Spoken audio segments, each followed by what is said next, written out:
thanks for coming to Tea and Tales today. Today we have Bob Menzel with us. He's going to talk about trapping in Pemberton. But I thought I'd start off just by getting you, Bob, to tell us about your family and the Menzels coming to Pemberton. We were originally, my grandfather and his brothers were the bodyguards of the kings and queens of Hanover. And when the monarchy fell apart, just before about the beginning of the First World War, my grandfather and 5 brothers came to North America. Their land that they owned, or what was their land, was given to Poland. So they decided that it was time to move on, so they came to Canada. My grandfather first settled for a bit in Trapping Lake, Saskatchewan. That's where my father was born. And they basically were living in a mud shack and starving to death. So one of my older aunts had moved to Vancouver and married a fellow that owns a Stephenson Hotel. So they came to Richmond, but they found it was still pretty tough to make a living there. So they got on, I guess, ferry and then the train and came to Pemberton. My uncle bought the piece of property which is mostly Collins Road area, and my uncle Max bought the property next to him, which took us basically to the second trailer court. And then my father bought the piece from the trailer court to McEwen's farm.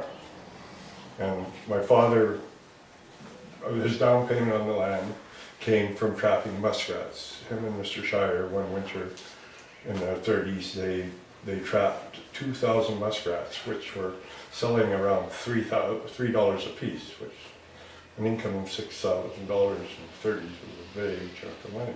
Last winter I got 21 beaver out of my backyard. Wow. And just to control it, but they've since, they don't like the cottonwood and they don't like the willows, and Mr. Perkins has planted all this beautiful rows of hybrid cottonwood, and that's what they love. They must have fell 30 cottonwoods that big last winter. I wanted to ask you how people would have organized trap lines. If everyone was trapping in the 30s, how did you make sure you were on your own line? The government, basically people picked an area they wanted to trap and then they got a license for that. It was no different than the mat trapper or whatever. If you couldn't go on other people's lines and trap. Is there set months of the year? You started trapping, we still, in about last week of September, October, and then through to March. Martin trapping, which is our word for sable, is usually from, say, October to January, and after January 1st, you're very lucky to catch one. Why were muskrat pelts so desirable versus martin? Hats. The famous... The felt. All felts, and everybody had fedora hats and everything, they were all made out of beaver hair. They took felts, shaved them, and made felt out of them. So all those pelts were going overseas? Yeah, mainly, or somewhere, a lot of them in the East, New York and that, wherever there was large populations of hatters and so on. So you'd work your trap line all winter? You'd be in the woods? I started, well, I can tell you the first winter I trapped was in my backyard, and I caught, which would have been behind, which is Guthrie Road, back of that area, which was Morgan Miller's trap line, but he was kind of neat with all his kids. He didn't mind us playing in the backyard because we were learning what we could do. And I can remember the first, I was, I think, 9 years old, and went out there and set a conibear trap because they were new, and caught a beaver that Mr. Miller had lost. He'd only had one front leg. He'd rung it off in another trap a winter or two before, and I ended up with him. And he was on Morgan's line, so I went over to his house and he showed me how to skin it, and he stretched the belt and I gave it to him. But I've been following all these people around all my life, so, well, for the first 9 years of my life. And where would you bring the pelts when you... I shipped them to Western for buyers. 1 year had the top price in marten, beaver, and everything in Canada, the ones I shipped. But I just happened to have a friend who was a trained chef from France, and he could sharpen knives real good, and he could skin the pelt real good. And that was 90% of the money. Wasn't catching it, was how you prepared it and finished it, where you got the money. What about catching them before it snows? Like, how do you find the trap? With Martin, you just pick creek valleys, running creeks and so on. And then I developed a trap, a set of my own, and I had to almost slow down on the trapping. It worked so well. And what we used was beaver, take whole beaver, cut them all up, throw them into a tub of glycerin, and stir it up, it wouldn't freeze. And then I'd go up and I'd find snags in the alpine, and I'd bore them with my chainsaw, just wide enough for a conibear trap.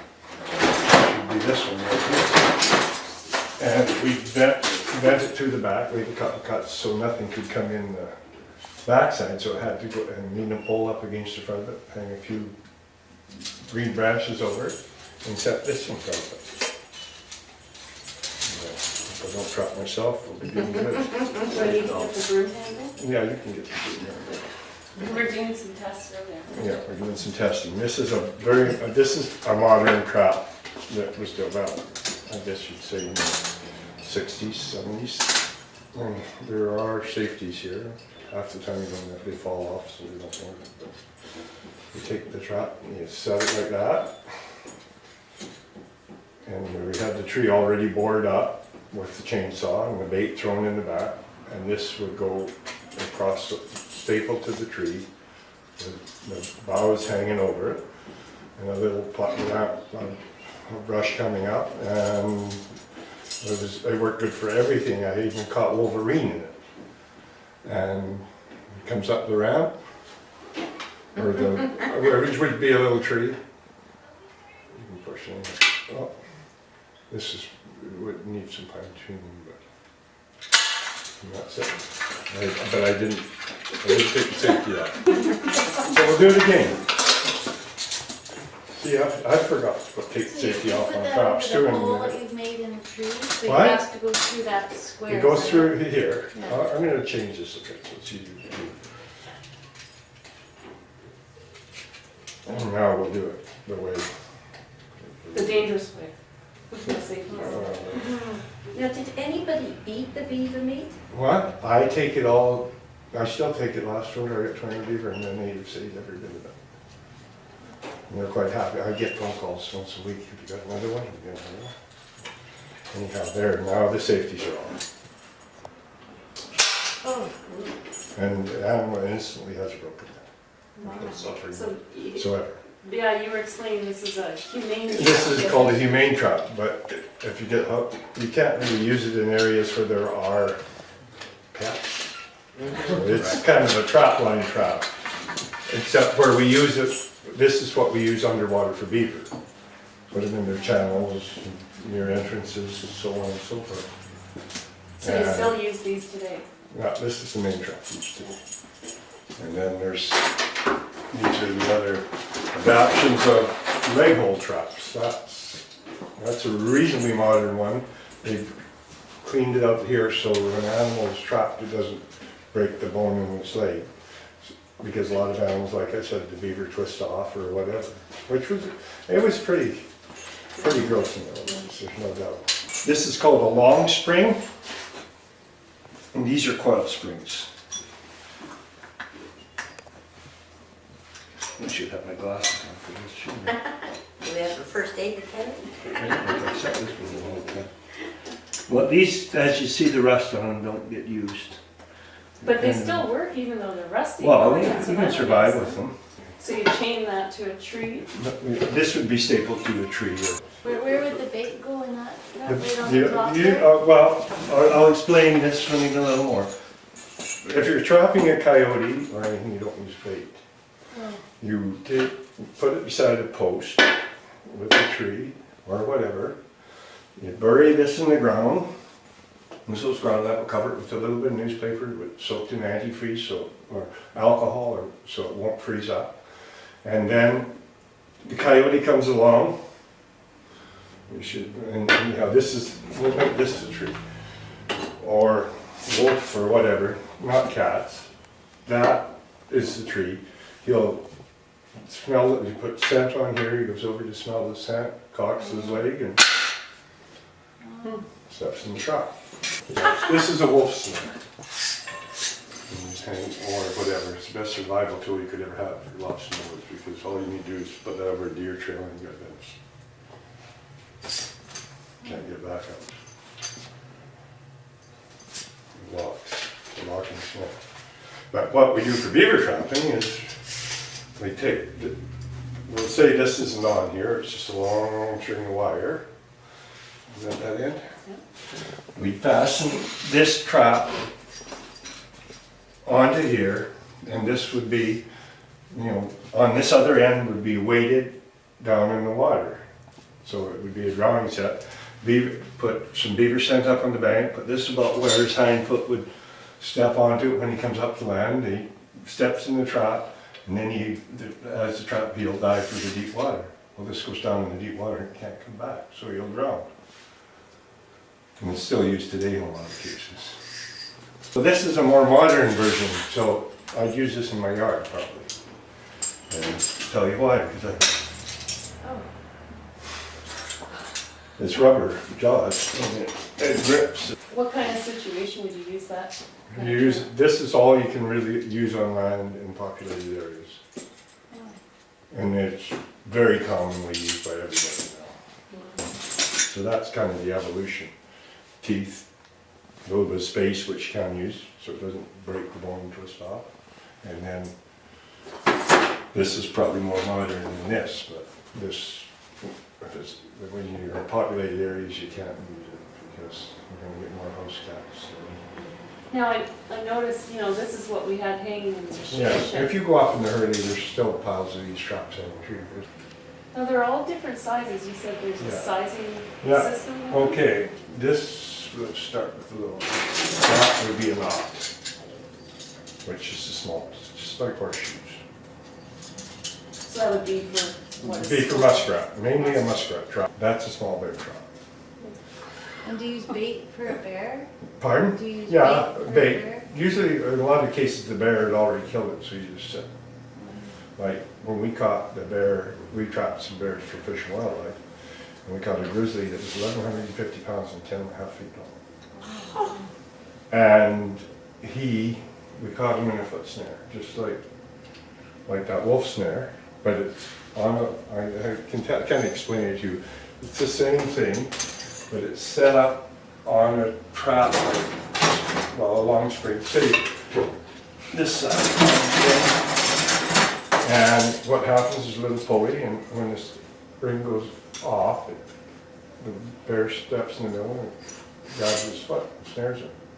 And Well, I wanted to ask you just a bit more about how your early days trapping, would you take off for the winter? Or would Well, you... we did. In fact, my first real trip to trapline, I was in grade 12. My friends John and Moriel decided that we should go trapping for the winter, so they talked me into quitting school and going trapping in October. And I went up, we stayed on Kirsted Creek cabin and trapped across Beaver, across the river and up into the early. And I came home for Christmas and my mom was still crying Oh, because I wasn't going to graduate. So I went back to school, finished it, and that was kind of my first winter of trapping. But so do you still trap up on the Chain Lakes and Oak Lake? no, I don't. I trapped the Birkenhead Valley Yeah. for Martin, but I really just, like, my backyard last year, 21 beaver. But you get... Keeps the urge, and you know, I'm at least doing something useful. I'm saving Phil Perkins' Scotland. But you get calls to this day to go Yeah, I trapping. just got called. Mount Curry asked if I'd come and help train some of the younger band members because they have a huge beaver problem. Yeah. Now, if you got caught in a bad storm out there trapping, what did you do with yourself?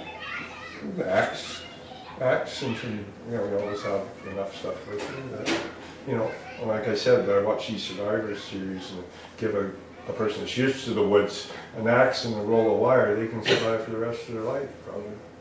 You know, if you have coffee. When you get to the trapper's cabin in the winter, would you have to dig down to Yeah, it? oh, for sure. There's sometimes 15, 20 feet, dig out the chimney. And usually there's Wolverine in there the first time he's peed all over it. It's just like a mild skunk, really, is what they... When you were trapping out of high school, would you be one of the few people your age that were doing that? Myself, yeah, Alan McEwen came later. I guess I was probably kind of the one that took over. And when I was in high school, we took our guns to school. We'd leave lots of times, put the shotgun in the locker in the earlier years, and when I was 10 or 12 years old, and we'd go hunting on the way home. Not only that. Can you imagine doing that today? Any other adventures you want to tell us about? Oh, well, I can tell you one about Henry Erickson on the same trapline I had. He was up, which would be number 3 cabin, which would be in Hope Creek. Go over up and back up Hope Creek. And we went deer hunting one afternoon up in the Growdy Ridge, which is the ridge between Hope Creek and the Hurley. And it was midwinters on snowshoes. And he got a nice buck and he started dragging it down the hill. And he couldn't make it before dark, so he said, well, I'll just leave it here under the spruce tree and continue down the cabin and I'll come back in the morning. So he did that. And the next morning he come back up to grab the deer. He bailed in under the spruce tree with the snowshoes on. And there was a grizzly bear eating the deer from the tree line. So all he had was his axe, so he kind of swung his axe a few times. And he said, you don't think people can climb trees with snowshoes on? And he said, it's very easy.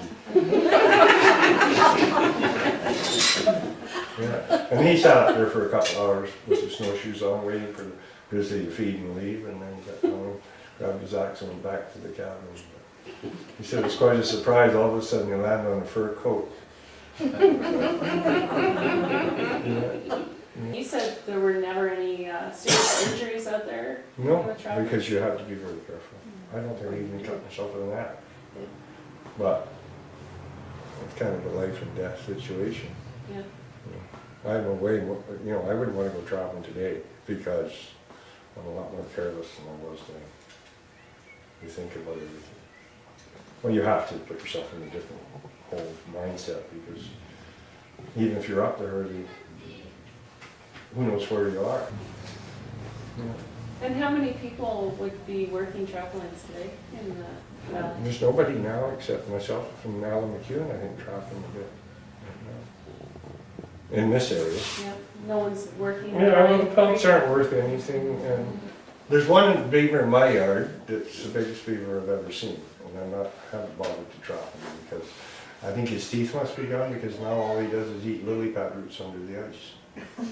So he's not bothering me, and he's maybe 100 pounds, I would think. If I'm trapping beaver on the ice, I will find their lodge and then I'll look for the air bubbles because they have little spots they'll take the food and eat it. So you put the conibear on this is a signal, you put this on 2 poles, the regular, cut a slot in the ice, right? And then you slide that down into the mud, and just at the right height where the beaver will swim along his channel and boom. There'd be 2 poles, so there'd be a double spread kind of bottom there. And you wire it to the pole, and if it's a wide channel, then you'll stick a couple more dry sticks in there because the beaver, if you put a green one in, he'll just pick it out and eat it and take it home. Yeah. So both sides so it directs them in there. Yeah. Lots of times you'll even do a long one with a stake. So So did the native people trap a lot? Like what would happen if you didn't have all this metal work to trap? pardon? Did the Yeah, they used the same as us, and I imagine everybody adapted, but snares were a big thing but everywhere. before they had metal, they did like Well, hundreds of years ago. I'm sure that it was mainly spears and whatever, and they had a tricky little way of doing it. For beaver, they'd take little willows. They'd do it at night. Beaver work mostly at night, but they'd take little willows and stick them in the water so that when beaver swam through, they could see the willows and then shoot the ball or whatever. But you said in your time it was understood that certain areas were First Nations trapping Yeah, zones. all of the area from Green River south into Rutherford and Sioux was First Nations. So the marten population must be thriving these days. It probably is, yeah. Yeah. But we had it down pretty low, I think, at one point. Because a lot of the snowmobiles had You can just do so much more in a day. Now, what And come about, home at night. what about wolves? Did farmers? The trap wolves, wolves? yeah, the wolves is mostly shot, but the wolf population is really growing. And so is the northern lions. It's really what? The cougar population is huge. I could take a hound out right now. We have a hound, Dougie Gilmer, and I share one. And I had 20 minutes, I bet somebody could have a cat up a tree in 20 minutes, and I did. I guess you wouldn't want to be working your trap line and discover that you accidentally caught a cat. It's not a problem. Wolverine's the worst one to have in the trap. You I know? can remember, well, it's kind of a fun stuff too. I can remember, when I was very young, I used to trap John Decker. He kind of helped me a lot. Took me with him, mainly to do the work, I guess. That was He John. took me up, Johnny, he picked me up every day and we'd go check all his traps. And I remember once him shooting there was a coyote, a very large coyote in his trap. And I went in, he shot it with the .22, and I went and took it out of the trap and I was carrying it back to him, and all of a sudden I got this live coyote. And he snarled away and growled and whatever, so the cat dropped and he ran off. Well, we really appreciate you coming in and Yeah. explaining. You know, these have been hanging in the machine shed for a long time, and I didn't even think they could be opened and snapped again. And you can take